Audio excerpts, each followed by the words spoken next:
السلام علیکم ورحمۃ اللہ وبرکاتہ۔ آج کے خطبے کا عنوان ہے ذوالحجہ میں ڈسکاؤنٹ۔ الحمدللہ والصلاۃ والسلام علی رسول اللہ، اما بعد۔ اس اللہ تعالیٰ کی ہی تعریفات ہیں جس نے اوقات و زمان کو پیدا فرمایا اور ان اوقات میں سے ایک کو دوسرے پر فضیلت عطا فرمائی اور کچھ مہینوں اور ایام کو خصوصی فضیلت اور امتیازی حیثیت بھی دی اور ایسے فضائل سے نوازا جس میں اجر و ثواب بڑھ جاتا ہے۔ میں گواہی دیتا ہوں کہ اللہ کے سوا کوئی معبود برحق نہیں، وہ یکتا ہے، اکیلا ہے، اس کا کوئی بھی شریک نہیں، اور میں یہ بھی گواہی دیتا ہوں کہ ہمارے نبی جناب محمد رسول اللہ صلی اللہ علیہ وسلم اللہ تعالیٰ کے نبی اور آخری رسول ہیں۔ اللہ تعالیٰ آپ پر، آپ کی آل پر اور تمام صحابہ کرام پر ڈھیروں درود و سلامتی نازل فرمائیں۔ اللہ کے بندو، آپ دیکھتے ہیں کہ سال کے اختتام پر مختلف مارکیٹوں میں مختلف چیزوں پر ڈسکاؤنٹ لگتا ہے اور لوگ اس کی طرف لپکتے ہیں۔ لوگ بہت ساری چیزوں کو جمع کرتے ہیں، لیکن ایک مومن اس ڈسکاؤنٹ سے فائدہ اٹھاتا ہے جو اللہ رب العزت نے مختلف مہینوں کے اندر رکھا ہے۔ اللہ کے بندو، ہم ذوالحجہ کے مہینے میں رات سے داخل ہو چکے ہیں، جو کہ بڑا اہم مہینہ ہے۔ ذوالحجہ کے ابتدائی 10 دن بڑی فضیلت کے حامل ہیں اور اس ماہ مبارک میں کئی بڑی عبادتیں جمع ہو جاتی ہیں۔ مسلمان ان عبادات کو اپنی اپنی استطاعت کے مطابق بجا لاتے ہیں، محنتیں اور مشقتیں اٹھاتے ہیں۔ قرآن میں اللہ تعالیٰ نے چند چیزوں کی قسم کھائی ہے، ان چیزوں میں سے ذوالحجہ کی 10 راتوں کی قسم بھی شامل ہے۔ 10 راتوں کی قسم اٹھانے کا معنی یہ ہے کہ بڑی اہم ترین راتیں ہیں۔ اس آیت کی تفسیر میں جناب عبداللہ ابن عباس رضی اللہ تعالیٰ عنہما فرماتے ہیں کہ ان سے مراد ذوالحجہ کے ابتدائی دن ہیں اور یہ سال کے سب سے زیادہ افضل ترین دن ہیں۔ اللہ کے بندوں، ان ایام میں اللہ تعالیٰ کی جانب اپنے بندوں پر فضل و کرم بڑھ جاتا ہے۔ اللہ کی طرف سے لگایا کیا ڈسکاؤنٹ اور زیادہ ہو جاتا ہے تاکہ انہیں اعمال صالحہ کرنے اور اطاعت فرما برداری کرنے میں اس سے تعاون اور مدد حاصل ہو اور نشاط و چستی کی تجدید ہوتی ہے تاکہ مسلمان ثواب کا وافر حصہ حاصل کر سکے۔ ذوالحجہ کے ان 10 دنوں میں ہمیں یہ کام کرنے چاہیے۔ نمبر 1، روزے۔ مسلمان شخص کے لیے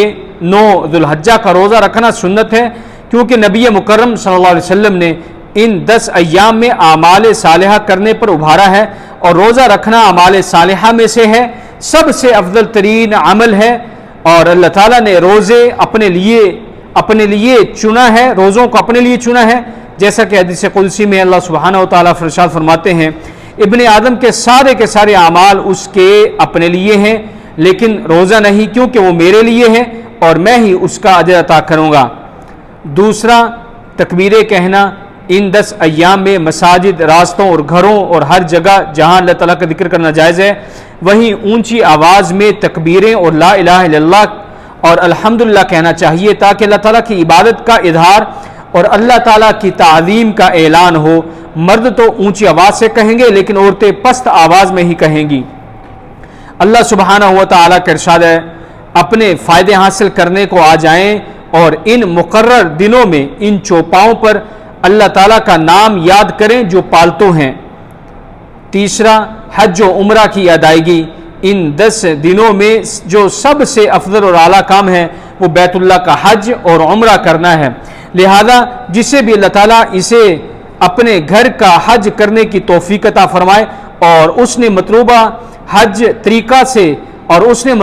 طریقہ سے حج کے اعمال ادا کیے تو انشاءاللہ اسے بھی اس کا حصہ ملے گا، جو نبی مکرم صلی اللہ علیہ وسلم نے اپنے اس فرمان میں ارشاد فرمایا کہ جو شخص حج مبرور کر کے لوٹا تو اس کی جزا جنت کے علاوہ کوئی اور نہیں۔ اسی طرح ذوالحجہ میں کیے جانے والا چوتھا کام کہ ان 10 ایام میں عموماً اعمال صالحہ کیجیے، کیونکہ اللہ تعالیٰ کو اعمال صالحہ محبوب ہیں اور اس وجہ سے یہ لازم ہے کہ اس کا اجر و ثواب بھی اللہ تعالیٰ سے بہت زیادہ ملے گا، لہذا جس کے لیے حج کرنا ممکن نہیں اسے چاہیے کہ وہ ان افضل ایام و اوقات کو اللہ تعالیٰ کی اطاعت و فرمانبرداری میں گزارتے ہوئے نماز اور قرات قرآن کریم اور ذکر و اذکار اور دعا و صدقہ و خیرات اور والدین سے حسن سلوک اور نیکی کا حکم اور برائی سے روکنے اور اسی طرح دوسرے خیر و بھلائی کے کاموں کا خاص اہتمام کرے، اس میں شرکت عطا کریں اور اس میں شرکت کرے۔ اسی طرح 5ویں چیز قربانی ہے۔ عشرہ ذو الحجہ کے اعمال صالحہ میں قربانی کا ذریعہ اللہ تعالیٰ کا تقرب حاصل کرنا بھی شامل ہے کہ قربانی کی جائے اور اللہ تعالیٰ کے راستے میں مال خرچ کیا جائے۔ اسی طرح 6ٹھی چیز سچی اور پکی توبہ ہے، جسے توبۃ نصوحہ کہا جائے گا۔ ان 10 دنوں میں جو چیز زیادہ تاکید سے ہونی چاہیے وہ اللہ تعالیٰ کے سامنے اپنے کیے کی توبہ ہے کہ جو کچھ معاصی و گناہ اور نافرمانی ہو چکی اس پر مسلمان توبہ کرے۔ توبہ اللہ تعالیٰ کی طرف اور اس کی جانب رجوع اور اس کی طرف واپس آنے، اور جو چیز اللہ تعالیٰ کو ناپسند ہے اسے ظاہری و باطنی دونوں طرح ترک کرنے، اور جو کچھ ہو چکا اس پر ندامت، فوری طور پر اسے ترک اور آئندہ نہ کرنے کے عزم، اور اللہ تعالیٰ کے محبوب عمل کو کرتے ہوئے حق پر استقامت کو توبہ کہتے ہیں۔ اور مسلمان پر واجب اور ضروری ہے کہ جب وہ کسی معصیت و نافرمانی کا ارتکاب کر بیٹھے تو جتنی جلدی ہو سکے تو اسے چاہیے کہ جتنی جلدی ہو سکے توبہ کر لے، اور اسے مہلت نہیں دینی چاہیے، کیونکہ اولاً اسے اس کا علم نہیں کہ موت کب اور کس وقت اور کس لحظہ میں اسے آ دبوچے، اور دوسری بات کیونکہ برائی اور بھی برائیوں کے ارتکاب کا باعث بنتی ہے، اس لیے برائی کرنے کے بعد فوراً ایک مومن کو توبہ کر لینی چاہیے۔ اللہ کے بندو، فضیلت کے اوقات میں توبہ کرنے کی شان ہی کچھ نرالی ہوتی ہے، اور اللہ اس توبہ کو بڑا پسند کرتے ہیں، وہ اس لیے کہ اس وقت غالب طور پر نفس اللہ تعالیٰ کی اطاعت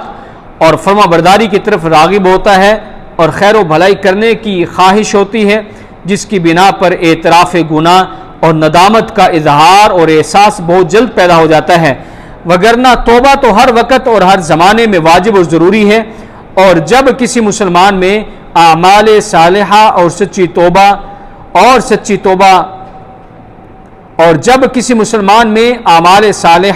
سچی توبہ فضیلت والے اوقات اور موسم خیر میں جمع ہو جائے تو یہ کامیابی و کامرانی کا پیش خیمہ اور زینہ ہے۔ اللہ سبحانہ و تعالیٰ کا فرمان ہے، ہاں جو شخص توبہ کر لے اور ایمان لے آئے اور نیک اعمال کرے، یقین ہے کہ وہ نجات پانے والوں میں سے ہو جائے گا۔ لہذا مسلمان شخص کو خیر و بھلائی کے موسموں اور اوقات پر حریص ہونا چاہیے، کیونکہ یہ بہت ہی جلد ختم ہو جاتے ہیں، اور اسے چاہیے کہ وہ اپنے آپ کو اعمال صالحہ کی طرف لائے تاکہ وہ اس کا اجر و ثواب حاصل کر سکے، اس لیے کہ اسے اجر و ثواب کی اشد ترین ضرورت ہے، اور اجر و ثواب اور نیکیاں بہت کم ہیں، لیکن موت اور اس دنیا فانی سے کوچ کا وقت انتہائی قریب ہے، اور راستہ بھی پر خطر ہے، اور دھوکہ غالب ہے، اور عظیم خطرے کا خدشہ ہے، اور اللہ سبحانہ و تعالی تمہیں دیکھ رہا ہے اور اسی کی طرف واپس جانا ہے، اور اس کے علاوہ کوئی بھی ٹھکانہ دینے والا نہیں۔ جو بھی ذرہ برابر خیر اور بھلائی اور نیکی کرے گا وہ اسے دیکھ لے گا، اور جو بھی ذرہ برابر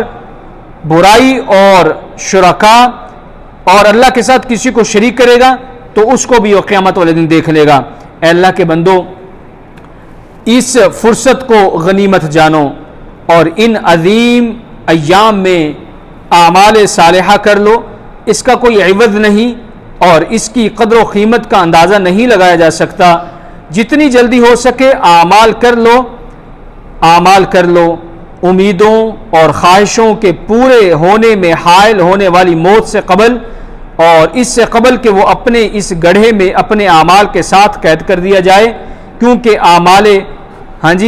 بعد میں اعمال صالحہ نہیں کر سکو گے، اس لیے ابھی نیک اعمال کر لو۔ اے وہ شخص جس کا دل رات کی سیاہی کی مانند سیاہ ہو چکا ہے،